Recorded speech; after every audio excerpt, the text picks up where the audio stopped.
ৰ'দ হৈ পোহৰ দিবলৈ হ'লে সূৰ্যৰ দৰে অবিৰত আমি জ্বলিব পাৰিব লাগিব। এই পৃথিৱীত এনেকুৱা এজন ব্যক্তি আছে যিয়ে আমাৰ এই অসমখনক 4বাৰ কিনিব পাৰে। বৰ্তমান অসমৰ GDP হৈছে $54 বিলিয়ন। $54 বিলিয়ন ইকনমিৰ এই অসমখনক সেই ব্যক্তিজনে 4বাৰ কিনিব পাৰে। তেওঁ ইমান ধনী।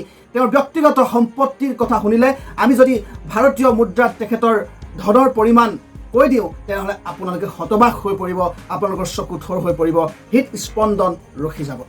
হয়তো আমি কাহানিও কেতিয়াও সিমান সম্পত্তি বা সিমান ধনৰ কথা ভবাই নাই। আমি আমাৰ চাকৰিটোক লৈ, আমি আমাৰ সৰু ব্যৱসায়টোক লৈ সন্তুষ্ট হৈ আছোঁ। পৃথিৱীত যে এনেকুৱা কিছুমান ব্যক্তি আছে যিয়ে এখন দেশ ক্ৰয় কৰিব পাৰে, এখন ৰাজ্য ক্ৰয় কৰিব পাৰে। গৌৰৱৰ কথা যে পৃথিৱীৰ 10জন আটাইতকৈ ধনী ব্যক্তিৰ ভিতৰত আমাৰ ভাৰতবৰ্ষৰ পৰা 2জনে স্থান দখল কৰিবলৈ সক্ষম হৈছে। তেখেতসকল হ'ল গৌতম আদানী আৰু মুকেশ আম্বানী। ক্ৰমান্বয়ে 6ষ্ঠ আৰু 7ম স্থান দখল কৰিবলৈ তেওঁলোকে সক্ষম হৈছে।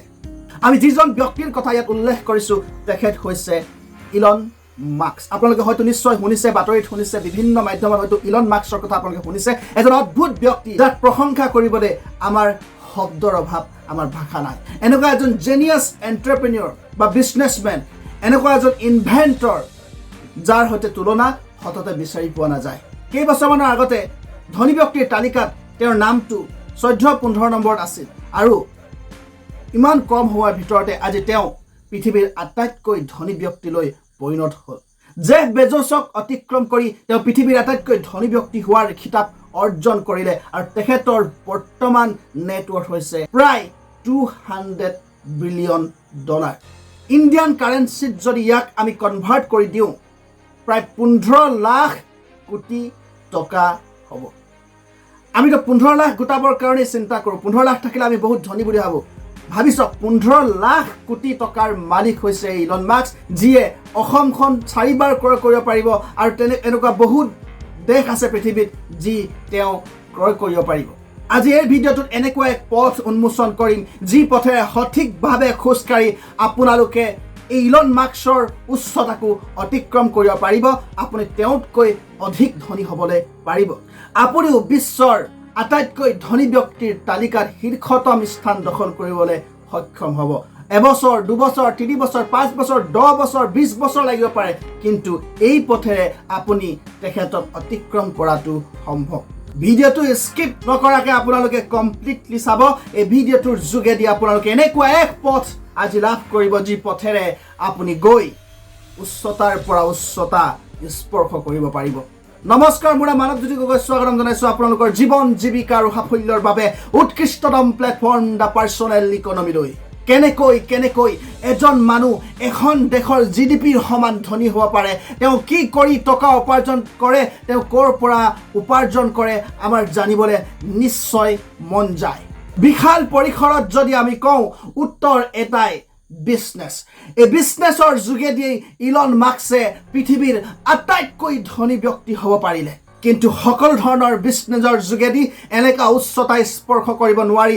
কেনেকুৱা বিজনেছৰ যোগেদি আধুনিক যুগত অথবা ভৱিষ্যতে আপোনালোকে এনেকুৱা উচ্চতা স্পৰ্শ কৰিব পাৰিব, এই ভিডিঅ'টোৰ যোগেদি আপোনালোকে জানিব পাৰিব। গতিকে এটা মষ্ট ভেলুৱেবল ভিডিঅ'। আপোনালোকে এই ভিডিঅ'টো সম্পূৰ্ণ চাওক আৰু এই ভিডিঅ'টো আপোনালোকে শ্বেয়াৰ কৰি দিয়ক, ভাইৰেল কৰি দিয়ক, কাৰণ এই ভিডিঅ'টোৱে আপোনালোকৰ চিন্তাত এক মহাবিস্ফোৰণ আনিব।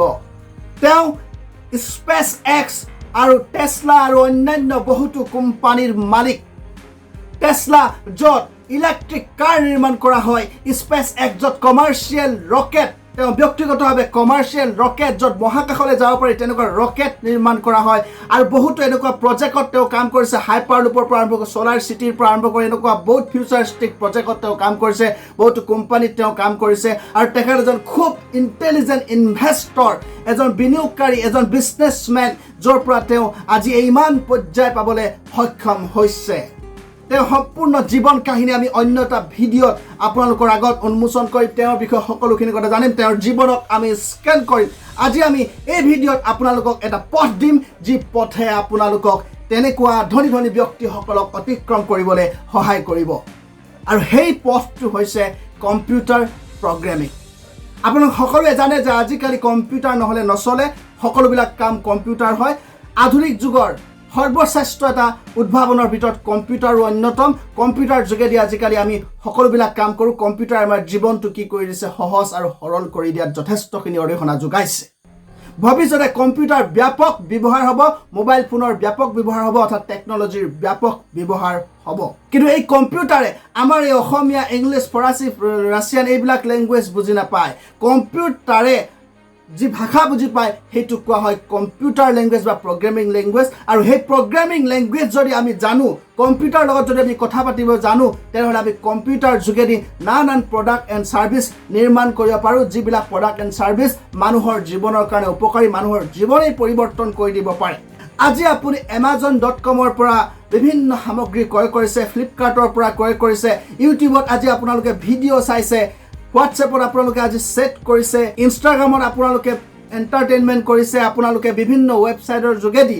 আপোনালোকে অনলাইন জব এপ্লাই কৰিছে ৱেবছাইটৰ যোগেদি বিভিন্ন তথ্য পাতি আপোনালোকে পাইছে আপোনালোকে স্মাৰ্টফোনত আপোনালোকে যে গেম খেলিছে আৰু আপোনালোকে বিভিন্ন কাম যে স্মাৰ্টফোনত হওক বা কম্পিউটাৰত কৰিছে এই সকলোখিনি সম্ভৱ হৈছে এই প্ৰগ্ৰেমিং লেংগুৱেজৰ কাৰণে অৰ্থাৎ আপুনি প্ৰগ্ৰেমিং লেংগুৱেজৰ যোগেদি কম্পিউটাৰক নিৰ্দেশ কৰিব পাৰে যে সেই কম্পিউটাৰ আপুনি এই প্ৰডাক্টটো বনাই দিয়ক হোৱাটছএপ বনাই দিয়ক গেম এটা বনাই দিয়ক amazon.com বনাই দিয়ক কম্পিউটাৰে আপোনাক সেই প্ৰডাক্টটো বনাই দিব কিন্তু আপুনি কম্পিউটাৰক সঠিক ভাষা প্ৰয়োগ কৰি সেইটো বনাবলৈ ক'ব পাৰিব লাগিব কম্পিউটাৰক কমেণ্ট কৰিব পাৰিব লাগিব কম্পিউটাৰক নিৰ্দেশ দিব পাৰিব লাগিব কম্পিউটাৰটো নিজে কৰিব নোৱাৰে তেওঁটো চিন্তা কৰিব পৰা নিজৰ শক্তি নাই আপুনি কম্পিউটাৰক কি কৰিব লাগিব কামটো কৰিবলৈ আদেশ দিব লাগিব আৰু সেই আদেশ আপুনি কম্পিউটাৰ ভাষাতে দিব লাগিব যাক কোডিং বা প্ৰগ্ৰেমিং লেংগুৱেজ বুলি কোৱা হয় এই প্ৰগ্ৰেমিং লেংগুৱেজ ব্যৱহাৰ কৰিয়ে এপ ৱেবছাইট গেম ইত্যাদি নিৰ্মাণ কৰা হয় আৰু আজিৰ দিনত আপোনালোকে সকলোৱে জানে এপৰ ব্যাপক ব্যৱহাৰ কথা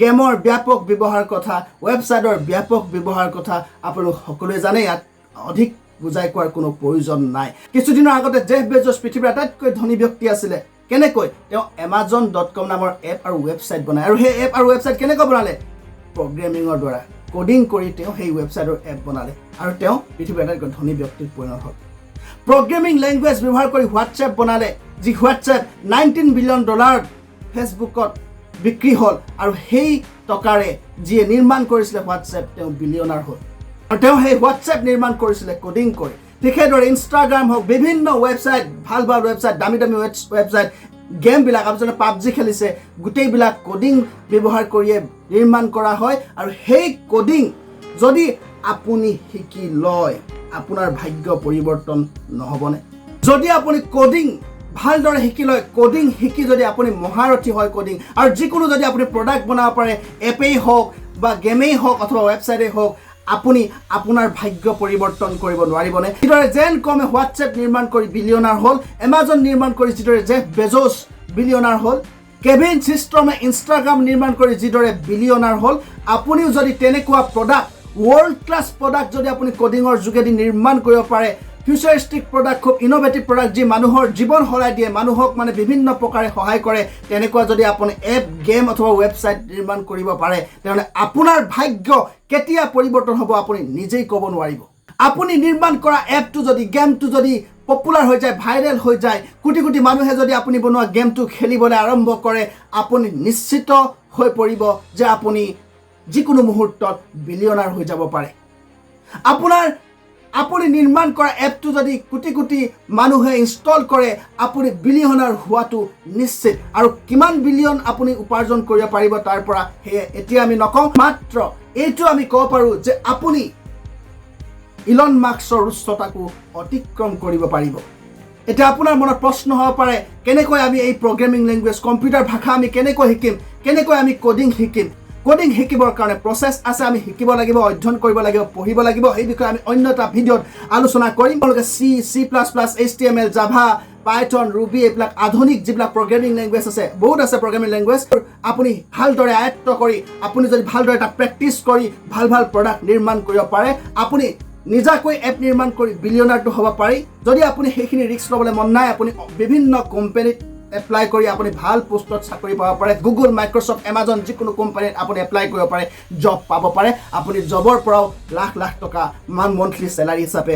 উপাৰ্জন কৰিব পাৰে এই পথ 100% জেনুইন আপোনালোকে এই পথ বিষয়ে আৰু অধিক জানিবলৈ আপোনালোকে চেষ্টা কৰিব আৰু আজি আপোনালোকে কেনেকৈ কোডিং শিকিব পাৰে তাৰ প্ৰতি দৃষ্টি নিক্ষেপ কৰিব সকলে কম্পিউটাৰ ভাল পায় ডিজিটেল ৱৰ্ল্ডখনক ভাল পায় ডিজিটেল কিবা এটা কৰিব বিচাৰে তেনেহ'লে আপোনালোকে এই কোডিং বা প্ৰগ্ৰেমিং লেংগুৱেজ আজিৰ পৰা শিকাৰ আৰম্ভ কৰি দিয়ক ভাল ইনষ্টিটিউটৰ পৰা শিকক অনলাইন শিকক কিতাপ পত্ৰ পঢ়ি শিকক যিকোনো প্ৰকাৰ শিকক ইলন মাস্কে নিজেই পঢ়ি শিকিয়েই গেম বনাই দিছিলে বহুত সৰুতে 12-13 বছৰ বয়সতে গতিকে আপোনালোকে নোৱাৰাৰ কোনো কাৰণ নাই আমাৰ অসমীয়াসকলে নোৱাৰাৰ কোনো কাৰণ নাই যদি এই ভিডিঅ'টো চাই ভাল পালে তেনেহ'লে লাইক কৰিব কমেণ্ট কৰিব আৰু ছাবস্ক্ৰাইব কৰিবলৈ নেপাহৰিব ধন্যবাদ